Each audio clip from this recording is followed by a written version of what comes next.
Okay, so thanks for coming, everybody. So what we're doing today is we're going to do a mid-year open enrollment. This is the educational meeting. What I'm going to do is walk through just a couple of high points with you. There are packets up at the front that have all the major forms that you'll need in here. And I'll run through that packet with you real quick. The first page is a summary of the benefit changes that are being made. All of these changes are effective January 1st. These will go from January 1st to June 30th only. So it's a mid-year change. And that really goes to why we're doing the mid-year open enrollment. By law, because we have changed the benefit plan mid-year, we're required to do an open enrollment to allow people to make changes in their elections. Very important note, this only applies to medical. The dental, vision, and life insurance, none of those other things are changing. So because the changes are only limited to the medical benefit, that's the only plan you can make a change on. So if you want to add somebody, if you want to delete somebody, this is the one time you'll get that chance to do it. Okay, so the first page lists the benefit changes. The second page is the enrollment change form. And a really important note on this is that every employee who's on the plan must complete and return this form. If you're not going to make any changes, pretty easy. You fill in the top, that's item number, the name, and then the next item is item 1, and you just have to check the box, sign the form, send it in to the business services saying that you're not going to make any changes. If you are going to add or delete spouses or kids, then you fill out the following section, and again, you turn it back in. And Naomi, when are these due back in? End of the enrollment is November 19th. Okay, so these have to be back to the business services office by November 19th, and the benefit changes will be effective January 1st. Okay? The next form on the back, for those of you who are using the Cerner Clinic, this form is to get your medical records. You can take it into the clinic, complete it, and they will hand you a copy of your records, or they will arrange to send them to the provider of your choice. Okay? The next one is I'll cover this a little more in the presentation, but it's Teledoc, some information. So Teledoc is being offered as a 24/7, 365 access to a physician via telephone, either by call or by visualization, by appointment or on demand. Okay? And then, let's see, next is a list of providers in the Blue Cross network in the Lake Havasu area who are accepting new patients. And that's pretty much it. So that's all the attachments. We're leaving copies behind for the district business office folks.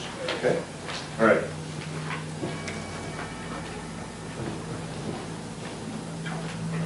Okay, so starting off, I'll turn on this, I'll make it easier.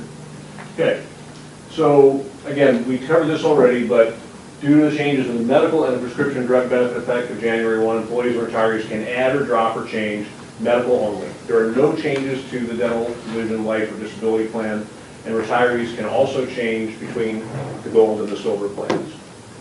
These are the changes. First off, the Health and Wellness Center is closing effective at midnight on December 31st. Strongly encourage folks to get established with a new primary care physician. So go to the clinic, get your records, pick a physician, and get established with them. For anybody you've got covered on the plan, the records are available through the Cerner Clinic if that's what you're using. And also a side note, if you're having prescriptions written for you or you're being prescribed for medications out of the Cerner Clinic, strongly suggest between now and December 31st you go to that provider at the clinic, have them issue another updated prescription so you don't have a gap in your benefits. I want you to come out of there with a current full script so that you can get established with another provider and go through whatever processes they're going to have for them to reissue the script under their name. And if you have any questions, just stop me. Okay, so on the gold plan, the changes are we're reducing the office visit copay for primary care physicians. It's going from $55 to $25. For specialists, it's going from $55 down to $50. Then for freestanding, operative words here are freestanding lab and x-ray. This means outside of the hospital, okay? It's going from deductible and co-insurance to a $50 copay. So the real message here is that hospital-based lab and x-ray services are particularly expensive. Okay, obviously you got a big building, a lot of brick and mortar to support, so it tends to be much more expensive, 7-8 times the cost. So if you go to freestanding versus hospital-based, it'll be copay of $50 instead of that deductible. The deductible is $2,500.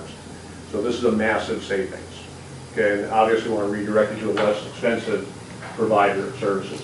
And then one other qualification, that this is the basic lab stuff, labs and copays. It does not apply to advanced imaging, so MRIs, CTs, any of that stuff, or to any labs provided in the hospital setting. Okay? So this is all, basically this is all good news. For gold plans, some additional ones. For male sterilization, it is now being added at no cost to the members.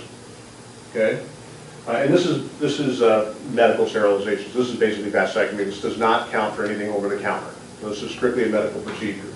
We're adding Teledoc, which is the 24/7, 365. And Marcia, I can't remember what the copay was on this. Do you remember? For Teledoc. Can we do this free? Yeah, it's free. We do? Okay. So Teledoc, thank you, is at no cost. So this is 24/7, 365. The key to this one, I tell everybody the magic sauce to this one is once we get to January 1st, you go to the website, teledoc.com, and register. So you go in and put in your information, but then for anybody who's on your coverage, right, you put in their medical history. And the reason I tell you that is do it before you're sick and you need it. Right. Okay? And I say that because I'm kind of cranky, and when I'm sick, I'm a typical guy, I'm very cranky when I'm sick, and if I go and I want to use it, I'm not going to do it, and I'm going to be fumbling around for stuff. So put your meds in, put your history in. And the reason for that is these are MDs. Before they can treat, before they can prescribe, they're going to need your medical history. So you want to get that loaded ahead of time. The other thing to that is they can prescribe. And the beauty of Teledoc from all of our clients that has it is that when that doc's done, they can email a script to your pharmacy. Right? So it really cuts down on the wait time and whatnot. Limitations on this, they cannot prescribe controlled substances. Well, what I tell people on this is the Cillins. The ampicillin, penicillin, amoxicillin, that kind of stuff. That's the most often things we see. So the kid's got pink eye, somebody's got a bug, UTIs, anything like that that's going to be treated with a Cillin, real common place to go. What age do they treat? Do they treat down to age 2? Do they go below that? They'll actually get down pretty much to any age. Okay. And remember in Arizona, it's an initial visit, they can prescribe meds. Correct. It doesn't have to be established patients. Okay, so as Marcia was saying, so any visit they can prescribe on anyone. Quite frankly, one of the only complaints we've had on this is when people pretty much people expect to walk into a doc's office and walk out with a script.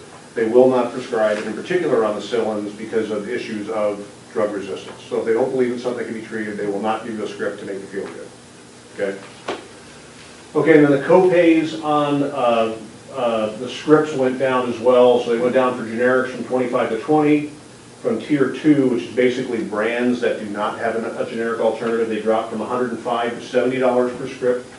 And then for branded meds that do have an option, they went from $195 down to $130. Okay. Silver medical plan, we made no changes, and there are no changes in the premium cost. So one of the questions I was asked prior to starting to run the camera was, what are my costs going to be if I add staff? They vary. It depends on if you're having one kid or two, if you're adding just your spouse, if you're adding your full family, and based on the number of pay periods you're doing withholdings on. So the answer, if you're wondering that, is call business services, and they will give you the number by the paycheck that's specific to your selection and what tier you're on. Wasn't that also on the new hire orientation slide? It is in there. I didn't bring it with me. Yeah, Marcia, no, but we have that available on the site, on the website too, on the EBT site. Isn't that's posted? It is? Yeah. Okay, so it looks like this. Where is it again? On the EBT website. So if you go on the Lake Havasu School District #1 website and go Whatever to EBT. whatever that month was on for the open enrollment, the new hire orientation. Okay. I'm pretty sure it's on there. If not, I'll make sure. August. August was new hire orientation. Okay. Yeah, so it's the same figures as were effective back in July, because the premiums have not changed. So business services can help you with how you get paid specifically. 22 pays, 24 26. Correct, yeah, because the difference is what Amy's saying is business services can help you based on what you're doing, because there are differences based on whether you're 24 or 18 pays by tier. So it'd be much easier to say, I'm looking at doing just spouse or 1 or 2 kids, what would it look like for me based on either one of those? And so you're only paying that premium for half a year there, so you're only paying, you're not going to pay the entire premium over 6 months, because you're only using it for the 6 months. Correct. Okay. So the question is, would you be paying for the full year? No, there's no retroactivity. You would just pay it for the applicable period of time from January through June 30. Good question. Other questions on premiums? And reminder, only medical. You can't, the enrollment period is limited to medical because that's the place where the changes are being made. But that, all of it can be done again in the next enrollment in June. Correct. So this, good question, so this only applies again to the changes that are going to go in January 1, all the ones I'm doing now, through June 30th. We expect that we will revisit the benefit plan again for the period July 1 on. There'll be a separate open enrollment period for that as well. Okay?